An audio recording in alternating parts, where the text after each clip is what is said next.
It is the duty of the free man to resist tyranny at every turn. Every man will either watch his freedom stripped away or take action to protect what he loves. Introducing the A3, the newest revolutionary body armor from Armored Republic. The A3 is the new standard for lightweight multi-hit body armor. A3 plates are incredibly light at 4.6 pounds. The patented design captures fragmentation while remaining multi-hit capable. The A3 will stop up to M80 ball, yet comes in at only 0.7 inches thick. The A3 is the thinnest NIJ.06 compliant or certified composite standalone plate that includes the drop test. The A3 is the first of its kind, patent pending, that combines an alloy strike face with polyethylene backing, revolutionizing body armor technology by providing strength and durability while remaining sleek and maneuverable. The A3 is the new standard in lightweight body armor. The fight against tyranny just got stronger.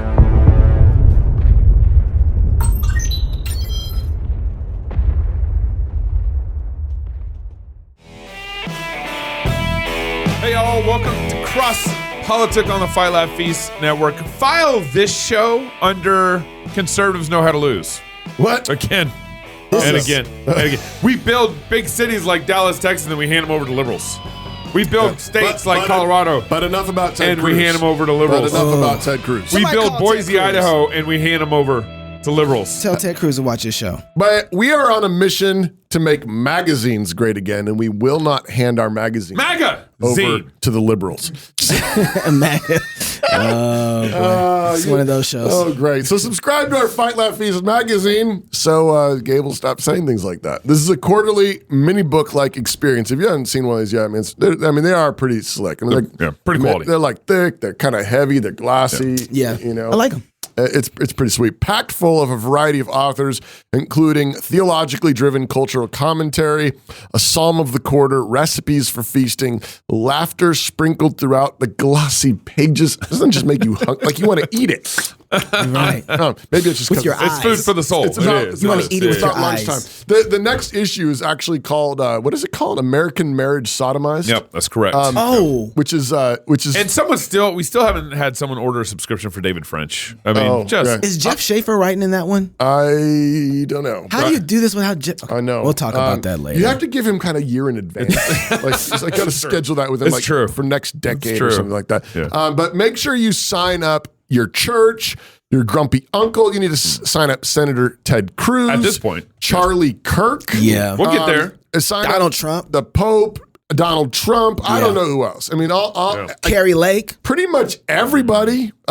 Russell. Yeah, anyways. The magazine will guarantee various responses, and CrossPolitic's is not held liable for any of them. Reading the whole magazine may cause theological maturation, possibly encourage your kids to take the Lord's Supper with you, and will likely cause you to randomly chuckle in joy at God's wondrous world. We're responsible for that. Good.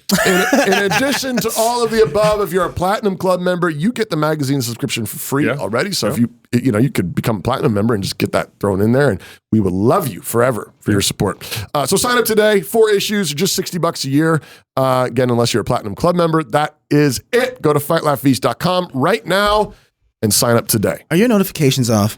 Are you dinging? I don't know. Am I dinging? You know, you do a show every day. Apparently. And usually you're dinging. I don't ding. No, you ding. I don't hear it, is what I'm saying. Yeah, right. You don't hear you ding. All right. Some of us have 2 ears. We're now entering into June Life Month. June is Life Month. June is Life Month. We've been conditioned to know it as June Pride Month. No, I haven't. June Pride Month. That's what all the parades are about. I'm sorry. Some of y'all conditioned. I'm just reporting facts. No, it's Life Month. Okay. June. All the months belong to God. And June Pride Month came out of was the 1969 up in New York or up in New England Stonewall riots. Stonewall things. Yeah, I'm glad you forget about those. Yeah. And then it kind of became a thing over the years and turned into basically a celebration month for homosexual activity. Right. And then Bill Clinton, I think, kind of more formally recognized it in 99. And then you had Obama lit up the White House. Lit up the White House for June Pride Month. And then you had Trump actually his first year as a president, he didn't recognize it. 2017. Yeah. And then in 2019, He did. He celebrated. He recognized it and everything. He Then he bowed, wrapped himself in the. he bowed the knee. Bowed the knee, very confused. But one of the things that I don't think conservatives get, this remember, file this under the category that conservatives know how to build things and lose them. Okay. Is that celebrations are fighting. That's right. When you celebrate, you're fighting. That's why David, when God prepared the table before David's enemies, David knew what was going on. God's preparing a celebration for me, preparing me a table in front of my enemies. The other thing that's going on with celebrations, and I think this is why June Pride Month is such a big month for the homosexual communities, because they know not only they're fighting, but they know they're winning. When you celebrate, you know you're winning. Right. The other thing that comes with celebration, well, it's a celebration of giving thanks. It's a celebration of gratitude. Those are all Christian virtues, Right. that have been co-opted by the Pride movement. Right. They're worshiping their gods. Yeah, that's right. So I mean, They're grateful to their gods. When we talk about glory, when we talk about joy, when we talk about celebration, which you're absolutely right. That's all. That wars are always fought with glory. Yeah. Glory That's is what right. collides. That's right. Ultimately, and literally, like even on D-Day. Like the glory right. of America collided, with, the glory of the Allies collided with the glory of the Axis. But when we're talking about glory, we're talking about where you get that glory, and it's either God's glory, true glory, or it's some kind of pagan idolatrous glory. But the joy of their gods is their strength. Yeah. And so that's why celebrating Life Month is so important for us. And I mean, The overturning of 50 million babies dying. and I want to be really clear too. I mean, this is also why celebrating the Lord's Day every Yeah. Sunday That's right. is so potent. That's right. When you go and you glory in God's name, and you glory in His Word, and you glory at His table, talk about God setting a table for you in the presence of your enemies. That's right. That's how you fight. Yeah. Yeah. You fight with your glory. You come out with the blessing of God on you and on your family, and you're ready. You've got that glory. Yeah. And then we ought to take time to celebrate Christmas and celebrate Thanksgiving and right. celebrate Easter. You're celebrating victory. And you're celebrating victory and you're celebrating reality, God's green reality. And last year, God handed us a victory in the Dobbs decision Yes. that we need to just jump up and down on. Say thank you for. We need to praise Him. We need That's to worship Him. We need to thank Him that the atrocity, the abomination of Roe was thrown down. Now, we got our work cut out for us. Sure. We haven't fixed, we haven't solved, we haven't ended abortion in this land, which we must do. Right. But the path is this way. We're going the right The direction. path is celebrating us. My brother actually just posted 7 reasons June is pro-life month. Ooh. And I just thought, I'm in. As we jump in, just to give you and by the way, there's our flag that a bunch of us are going to fly. Christian, yep. Mine's in the mail. What are you doing? What's number one? What's number one? Number one, we already said it, but number one reason June is pro-life month is Dobbs overturned Roe versus Wade. Yep. June 24th, 2022. Yep. My elders have actually asked me to give a special message that Sunday closest to that. Oh, I think nice. it's June 25th or right around there. Okay. I'm going to give some kind of life Sermon, message. life sermon. Yeah. I like it. So we're going to mark it at church that Sunday in a special message. fantastic. Maybe have a special feast. We had a party last year. Yeah. Anyways, that's number one. 2, June is strategic ground to claim. Yeah. You noted the Rainbow Mafia has been trying to claim June for a long time. They have many corporations behind them, shoving their agenda in everyone's face, but the Dobbs ruling in June gives a legitimate and prominent way to push back. Before are you going to 3? Before you go Almost. to 3, I want to say something there. Go ahead. One of the things that is so important to think about when we're talking about festivals, as we're talking about, and why it's important to claim June, is because they've marked their territory off as the dates. And when we argue over dates, I think people need to understand we're arguing over a cosmological structure of the world. Who owns history? Who owns the universe? The stars in the sky are moving in a particular time, direction, mode to indicate this moment is this time to have a festival, and the whole universe says amen. That's right. Right? And so when pagans are marking off times and days through the calendar, it's not just 1 through 30 or 31 on a calendar, they're saying something about the way the world is actually structured and designed. That's right. They're making a cosmological argument That's right. about the world and about God. That's right. And so it's not just something light to say, That's right. this is a Pride Month. No. They're saying something about the world, and they're forcing you to come in and worship with them. And this is the same thing with when you hear the sound of the lyre and the harp, like Shadrach, Meshach, and a bad Negro, right? They knew not to bow down when they heard the sounds because they knew the universe wasn't built that way. That's right. Well, all the companies that are out here forcing us to bow down and to do, they're saying, hey, when you hear the sound of the LARP, when you hear the sound of the lyre, this is what you do because the universe, the cosmology is structured this way. That's why it's important to take this time. Number 3, being pro-life cuts to the heart of the godless agenda. Celebrating Pro-Life Month is a great way to cut to the center issue of our time. The godless world is trying to claim the autonomous self is God. That's what you're just getting at. That's right. They want their lust and desires to reign supreme. That's right. They are trying to reject the way God made the world, sexuality, gender, when life begins, the nature of being male and female, God's design for marriage. It's all connected. The godless hate it. And the Dobbs ruling is a reality check on their bloodlust. God is God and you are not. 4, Dobbs was a pivotal win.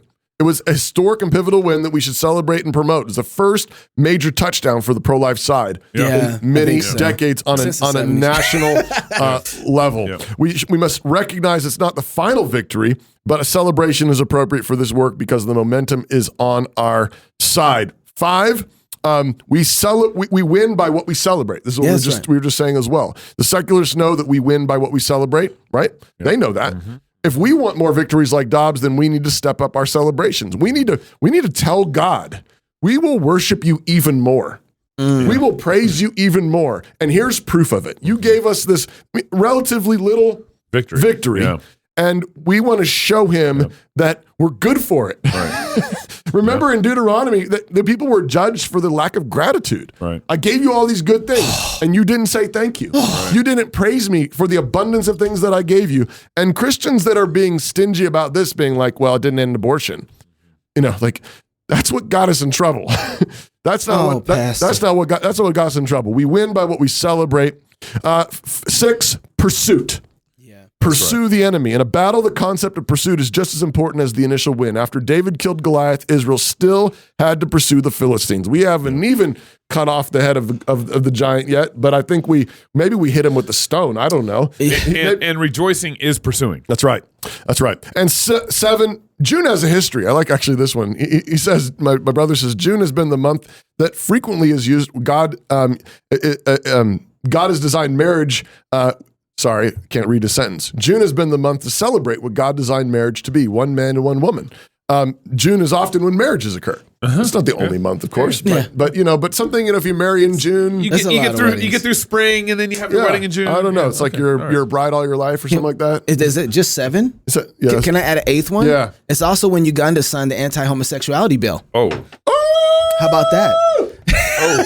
How about we can celebrate that? Add that to your list. Add that to the list. What are we celebrating, Mom and Dad? Uganda. Yes. And so Uganda. With this contrast that we have before us, Pride Month, Pride Life Month, that we're arguing for, it strikes me that conservatives, especially the new conservative movement, is like Ted Cruz. Yeah, I mean, I think throw Ted Cruz in that. I think Charlie Kirk. He's like, here, let me face plant right in front of as Jim. A pastor's son too. It's a PK. But let me just face plant. And let me just say this. So the new conservative movement is starting to get friendly with the homosexuality. Not starting. And that's but in a more public way. So the log cabin Republicans have been around for a long time. Donald Trump has been doing this a long time. But there's been a lot of behind the scenes things that have been friendly with the conservative, the LGBT movement. Until now, but now it's starting to become more public, and part of what's going on here is I think conservatives have been losing this last 4 years pretty bad to Biden and all that stuff, and so what happens is you want to make your tent bigger, and you want to figure out because you need numbers in order to be able to have. You got to win. Right? You got to get numbers win. You got to get the gods of the Philistines to join you. Yep, and they think this is how we do it. But the problem is we can't fight Pride Month. We can't fight Pride in this June month if we accept that same immorality within our camp. Because that's pride. You're just joining them. Yeah, you're just joining them. And so Ted Cruz actually, this last week, the Uganda So yeah, anti-homosexuality act was finally signed this past week in Uganda. Yeah, in Uganda. And Ted Cruz retweeted the New York Times. Go ahead and bring up that tweet. Retweeted the New York Times article talking about this Uganda law. And this Uganda law, you actually read through it, and it has the death penalty for rape and stuff like that, and it has other. No. I want to pause there. Yes, it has a death penalty for homosexual rape. Yeah, exactly. Yeah. Like raping kids. Yep. Raping disabled people. Yep. Yeah. And Ted Cruz has the audacity to say this Uganda law is horrific and wrong. Any law criminalizing homosexuality or imposing the death penalty for aggravated homosexuality, which is what aggravated homosexuality is defined as rape of a disabled, unconscious, or child or someone with a power, authority over someone. Yep. He calls that grotesque and abomination. Yep. All civilized nations should join together in condemning this human rights abuse. Hashtag LGBTQ. Ted Cruz. Shame on you. Shame on you. Yep, you need to repent, sir. Absolutely embarrassing. And then Jenna Ellis actually responds to him, kind of calling him out a little bit. Kudos to Jenna. Kudos to Jenna. Talking about the law. The death penalty is for child rape, and she points that out specifically. Now, the law has a variation of penalties on other situations. As it should. As it should. Yeah. But she specifically points out the penalty for child rape. She says, so she's quote tweeting someone else who was smearing her, and she says, independent media personality Jenna Ellis openly disagreed with pro-LGBTQ tweet from Ted Cruz that said the Ugandan penalty for child rape is too harsh. Fixed it for you. Yeah. Ted Cruz quote tweets Jenna, says, Jenna, not sure why you're defending this barbaric Ugandan law. It imposes life imprisonment for consenting adults who engage in gay sex. That's ridiculous. You or I may or may not agree with their choices, but consenting adults should not go to jail for what they do in their, we didn't get the rest of the tweet, but I think it said in the privacy of their own homes.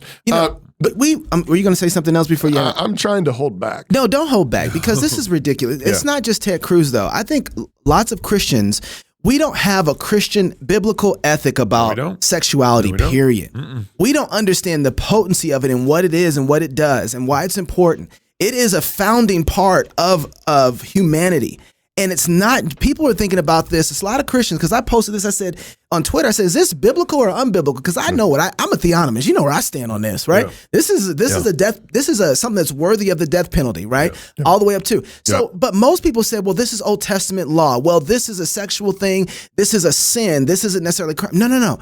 Adultery, homosexual sex, Leviticus 18, these are crimes as well as sins. They're not just sins. Yep. These are things, when you are swearing an oath to be faithful to someone else, you're making a covenant, the type of covenant that if you break it, you could be put to death. Right. Yep. You're bringing curses down on you and on your land. So when you talk about well, should somebody who fornicates or commits adultery on their wife, should they be put to yes. Yeah. Yes. They could be saved by their wife if their wife doesn't want that, or her husband doesn't want that. Sure, this is why you see in the New Testament where Joseph wanted to put her away quietly. Why? Because he didn't want the effects of the law to be put on Mary, right? This is what the Bible teaches. This is not what secularism. I'm sorry. I just want to make the point that Christians, we are thinking, this is a sin, but this needs to be dealt with by the church. No.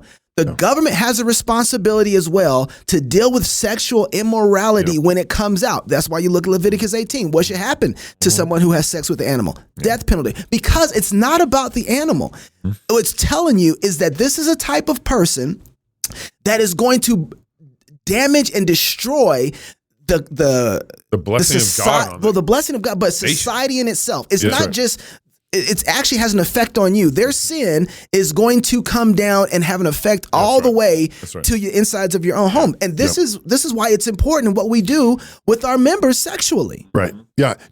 Tom Askell, our friend, I was going to bring that up. He says, "Tell it to God, Ted." And then he quotes Leviticus 20. If a man lies with a male as with a woman, both of them have committed an abomination. They shall surely be put to death. Their blood is upon them.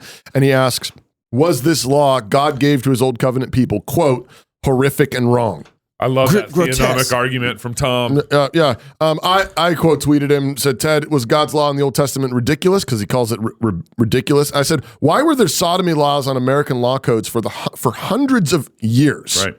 Yeah. I mean, sodomy laws have only been repealed in the last like few decades. Right. I mean, for hundreds of years in America, there were sodomy laws on the books. Were those ridiculous? Yeah. And again, just note here, the death penalty that's specifically listed in the Uganda law is for rape. That's right. I mean, but we can't even get people to want the death penalty for rape in America. I know. Right? Like we can't even say like, well, you deserve to die. But the other thing I want to point out is, I just underline what your point is that we believe, so we live in a land where like we believe there are things that it contrasts who our high priests are. Right. So there's high priests in our land who say that if you don't get this chemical injected into your body, if you don't put this thing over your face, you're practically a murderer. Right. You're killing your neighbors. Right. We say, if you puff on something with tobacco in it, right. You hate life. Yeah. Basically, and there's fines and penalties for doing, and if you tamper with the smoke detector and right. God forbid you tear your mattress label off. Who's tampering with the smoke detectors in the airplane lavatories? Yeah. but like we have these laws about, and why?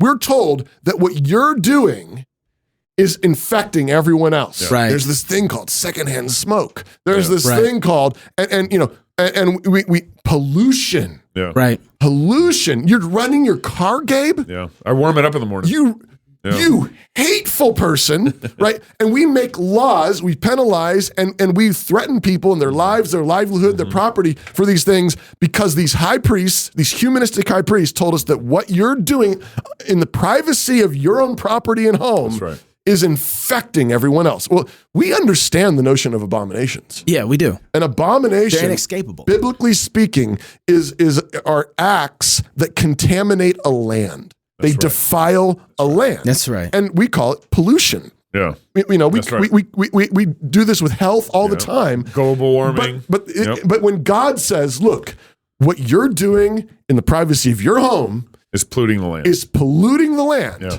Ted Cruz calls that ridiculous and barbaric. But that's because he has substituted alien priests. Yeah. Alien priests. We call the family nuclear. Right. I was thinking about that. The nuclear family, because originally there was a Polish sociologist who coined the term apparently, but because of the idea of a nucleus. Nucleus is the smallest component in an atom. Right. And that's where it came from. But I think it also applies to the sense in which it's come to be known in modern science, as in it's nuclear. Mm-hmm. It has nuclear power. It has nuclear potential. And if you're, I like to ask people, you, especially in Idaho and Montana and places like this, you believe in the Second Amendment, you think people should have the ability to defend themselves against the government, You think people should have nukes? And there's usually one guy in the back says, yeah. I'm that guy. I'm always that guy. He's deep in the woods in northern Idaho. But most of the time, everybody's sort of like, I don't know. Yeah. And the thing, but I want to say, like, so if your neighbor says, look, I'm just going to be tinkering in my basement with some uranium. Right. Don't bother me. I'm in the privacy of my own home doing uranium. Yeah. Right. Experiments. Right. And he's got the hair and, the goggles on and you're like. Some burnt marks. And like, why do you care what a consenting adult is doing in the privacy of his own home? Yeah. Because it's not going to stay there. That's right. Because what you are doing there is radioactive. That's right. You're breaking apart. Back to the cosmology. Yes. One of the central nucleuses of creation. That's good. Where God pictures his own love for his people in marriage. And then you break that apart with adultery. You break that apart with sodomy. You break that apart with those things. And what you're doing is you are unleashing a nuclear meltdown. That's right. And we are living in the Chernobyl of American marriage. That's so good, Tony. People look at the Bible and the Old Testament law, especially when it talks about the death penalty for disobedient children, and they're like, what is that law there? That's an old law. So and harsh. Then you get to the New Testament, and Jesus enforces that law and salutes it, and he says, people who don't obey their parents should have the death penalty, and yet this is the same thing. The reason that we have that there because it doesn't stay there, right? And so you have the way that we look, it's toxic. It's toxic, right? It's radioactive. The way that you take care of your parents actually has penalty laws connected to it. It should. right. That's biblical thinking, right? And also your children, if they're the ones that are taking the cars out and they're hitting old people and they're damaging, like what was a teen run on Chicago that weekend, right, that kind of stuff. What do you think should happen to kids that have forsaken the obedience of their parents and destroying? It doesn't stay there in the house. No. It's all over the streets. Yeah, I mean, what do we mean by meltdown? What do we mean by radioactive? We're looking at it. We're looking at it. We're looking at the epidemic of fatherlessness, of addictions, of suicide, of gang violence, of mass incarceration, 65 million babies dead. That's right. I mean, that's the meltdown. That's the. So I think conservatives are getting played here, because kind of what we said earlier, they want the vote, they don't want to malign the base. Yeah. They also, I think, don't really want to put up the fight where the fight needs to be needs to be at. Yep. Because the LGBT community, when they come after you, they're going to take down your walls, they're going to take down your family, they're going to take down your businesses, everything. And so I think Ted Cruz is being played by this. We had a video we aren't going to play right now, but Charlie Kirk, who's wavered on this issue over the last number of years. But he didn't waver. Yeah. Well, the dude face planted. That video was done a couple years ago that we talked about. So I'm trying to be generous. You think he's adjusted his position since I don't then? know. I was trying to do a little research on that. I don't know. I'm just trying to be a little generous with Kirk on this one. And so you Charlie, have this, come back on the show. Talk to us about it. Yeah, exactly. But the problem is what conservatives are doing, what they're actually doing is they're diluting their principles. They're diluting their biblical stance in the name of trying to get more voters. Yep. And I think this... And you know where they learned that? In this political world, Seeker sensitive. The church. Yeah. In this political world, people think in terms of votes. They think in terms of, hey, we need to cast a big tent. And I think they're being suckered by the wrong things. I think you can still cast a big tent, but what that means is you're actually... You don't compromise your ethics. You don't compromise your principles. Actually, strong, courageous leaders in the movement, speaking specifically in the political conservative Christian movement, strong political leaders actually create that big tent. Strong leadership, strong convictions. Yeah. That's what creates that big tent. Yeah. What we want is a lot of these people are like, well, you don't want homosexuals in your party. And I'm like, I don't mind them voting for me, right? I don't think they should be leaders in our party. Want them to lead. They should not be leaders in the party. Yeah, right? and I think part of what this is not a new thing, but part of what this is that we're afraid of losing again, right? I think when you brought this up in the beginning, when conservatives had some big losses, and I remember when they lost, they didn't do as well. The big red wave turned that into was a trickle. It's a very small trickle, and I think that they realized. I saw them adjust. They said, you know what? We better find where that gooey middle is, and how do we scrape them? Remember what they all talked about? They said we need to stop talking about abortion. They stopped talking about abortion. There was initially this yay, duh. Whoa, nobody has our back. No, that's right. But you know what? You know who those people are, though? Those are the 10 spies. Those are the 10 spies that saw the giants and said, we can't win. Right. Yeah, that's and right, they came back with a bad report. We need Joshua and Caleb. And you know what they did? They infected the rest of Israel. The whole nation. All of Israel cried out and said, God, have you brought us here that we might die? It'd be better in Egypt. It'd be better to die in the wilderness. Right? And that's good, Knox. And Joshua and Caleb stood up and said, what is wrong with you people?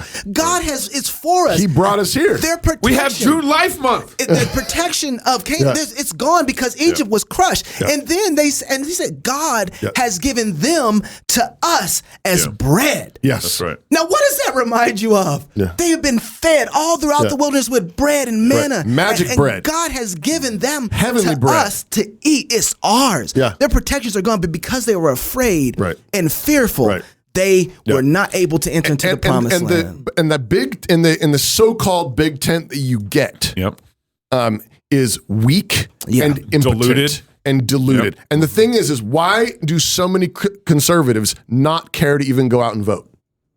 Because you've told us that all you're going to offer us is lame. Yeah, that's right. You're going to give us lukewarm, middle of the road, warmed over conservatism that we don't want. But if men would stand up and say, we're not going to murder babies, we're going to end the bloodshed, if they would stand up and say, marriage is one man and one woman, if they would stand up and say that marriage is meant to be a fruitful institution where children are welcomed, where parents are honored, if they would stand up and say, no, this is our platform. Basically the 10 Commandments. This is our platform. That's it. Traditional, like the kind of Christianity that George Washington would recognize. Like that's what we're doing. That's what we're doing. there would be, I don't think the Charlie Kirks and Ted Cruz's don't understand. No, they don't. That would be the rallying point. Because a strong, courageous leader that's doing that, all of a sudden you create a draft of all these people that want to follow that. People are excited. Even though they about might not agree with everything, they're going to draft off it. Yeah. Should I read this ad or no? Classical Conversations supports homeschooling parents by cultivating the love of learning through a Christian worldview in fellowship with other families. They provide a classical, Christ-centered curriculum, local, like-minded communities across the United States and in several countries, maybe even Uganda. And they train parents who are striving to be great classical educators in the home. For more information and to get connected, please visit their website at classicalconversations.com. Again, that's classicalconversations.com. So if you're single, get married. If you're married, have you some kids. And if you have kids, go baptize them. Until next time, love God with all your heart, soul, mind, and strength. Love your neighbor as yourself. Go fight, laugh, and feast. This is CrossPolitic's. I hope my son is gay. And I hope that Jesus forgives him just like he does the rest of us. Doug Wilson, Moscow minister and columnist with the Idahonian Daily News. The question that confronts us is, what does it mean in a disobedient culture to be prophetic? There be a place for same-sex couples? No marriage. Even though it's the law of the land in the United States?